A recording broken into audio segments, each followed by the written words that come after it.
Assalamualaikum warahmatullahi wabarakatuh. Halo semuanya, perkenalkan nama saya Syadzan Nuhamafira dengan NIM 2510 Saya berasal dari kelas D, kelompok 25. Jadi pada kesempatan kali ini saya akan memberikan tata cara pembuatan MTASI untuk anak usia 6 sampai 9 bulan, 9 sampai 12 bulan, kemudian 12 sampai 24 bulan. Selamat menyaksikan. Langkah pertama, cuci tangan hingga bersih. Selanjutnya kita cuci ayamnya. Kupas kentangnya hingga bersih.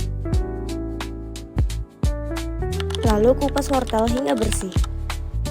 Dan potong wortel menjadi lebih kecil, seperti dadu kecil. Lalu potong tahu menjadi potongan-potongan yang kecil. Selanjutnya kita rebus kentang hingga lunak. Selanjutnya hancurkan kentang yang sudah lunak tadi dengan batu. Selanjutnya kita rebus daging ayamnya.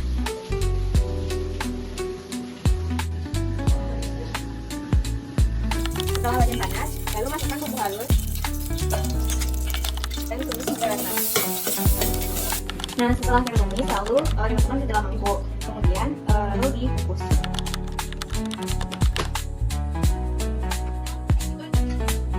Setelah dikukus, puding kentang dan ayam ini siap untuk disajikan. Kemudian bisa ditemani dengan buah apel, bukti, kukutan makro, dan sayur barbecue.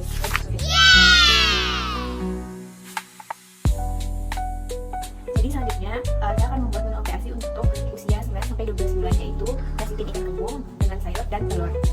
Untuk bahan-bahannya, yang pertama ada nasi, kemudian ada ikan kembung yang sudah dilunakkan, kemudian ada sayur, kemudian ada telur, kemudian ada minyak kelapa, lalu di sini ada kaldu dan santan. Selanjutnya masukkan 1 sendok kaldu,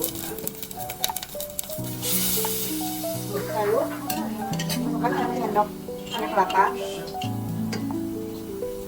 lalu masukkan 1 sendok santan, Lalu masukkan nasi dan ikan kembung yang sudah kita sediakan tadi.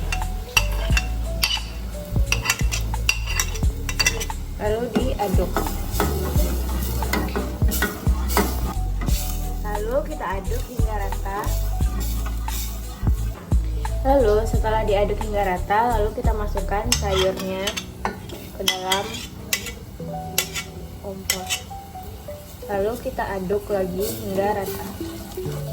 Lalu kita masukkan 1 butir telur puyuh yang sudah dipecahkan. Lalu dimasukkan ke dalam. Lalu diaduk hingga semuanya tercampur.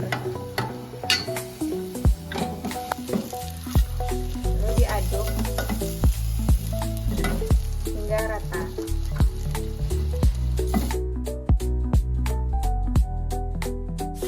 Nah, jadi ini menu MTASI untuk anak usia 9 sampai 12 bulan, yaitu nasi tim ikan kembung ditambah dengan sayur dan telur. Lalu di sini ada makanan pendampingnya, yaitu melon, supaya mencukupan makro dan mikronutrien. Jadi cukup nasi tim.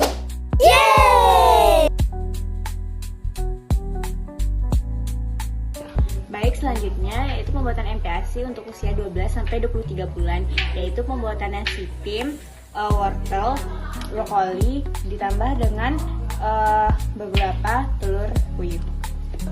Bahan-bahannya yang pertama tuh ada wortel, kemudian ada nasi, ada beberapa telur puyuh, brokoli, kemudian ada kaldu ayam dan minyak kelapa.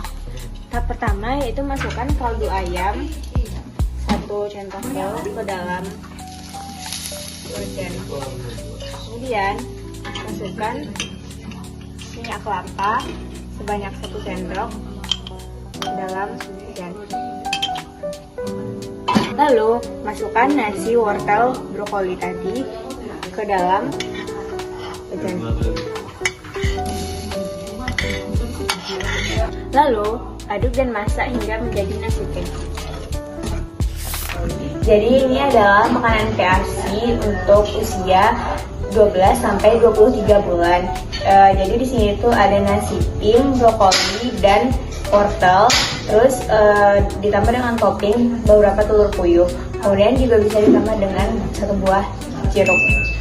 Selanjutnya saya akan memberikan edukasi MPASI terhadap anak. Yang pertama untuk usia 6 sampai 12 bulan. Nah, pada fase ini gigi depan anak sudah mulai tumbuh. Nah, kemudian untuk pemberian MPASI untuk kebutuhan kalori per harinya yaitu sebanyak 200 kilokalori per hari. Nah, kemudian anak sudah bisa memakan makanan yang kental maupun yang dilunakkan ataupun yang dihancurkan.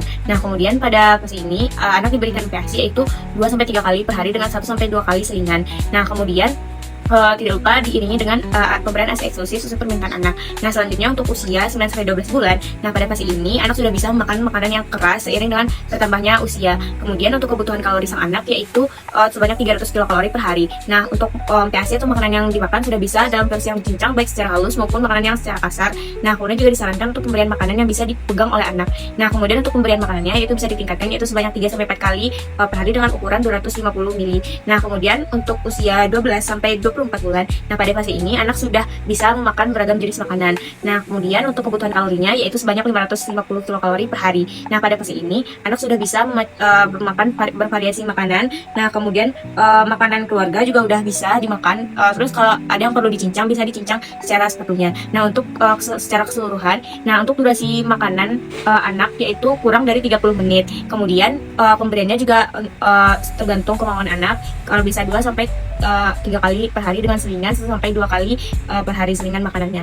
Nah, kemudian untuk orang tua jika sang anak sudah tidak mau untuk makan, ketika kita sudah menunggu 5 sampai 10 menit jika anak masih tidak mau makan, maka itu tuh jangan dipaksakan sang anak untuk makan. Nah, kemudian sebagai orang tua itu jangan lupa selalu didorong anaknya dan dimotivasi supaya anaknya bisa memakan makanan dengan baik sehingga kebutuhan makro dan nutriennya bisa tercukupi sesuai dengan standar buku KIA dan standar kesehatan anak itu sendiri. Ini itu saja yang dapat saya sampaikan. Mohon maaf bila ada kesalahan dan kekurangan. Saya akhiri dengan assalamualaikum warahmatullahi wabarakatuh.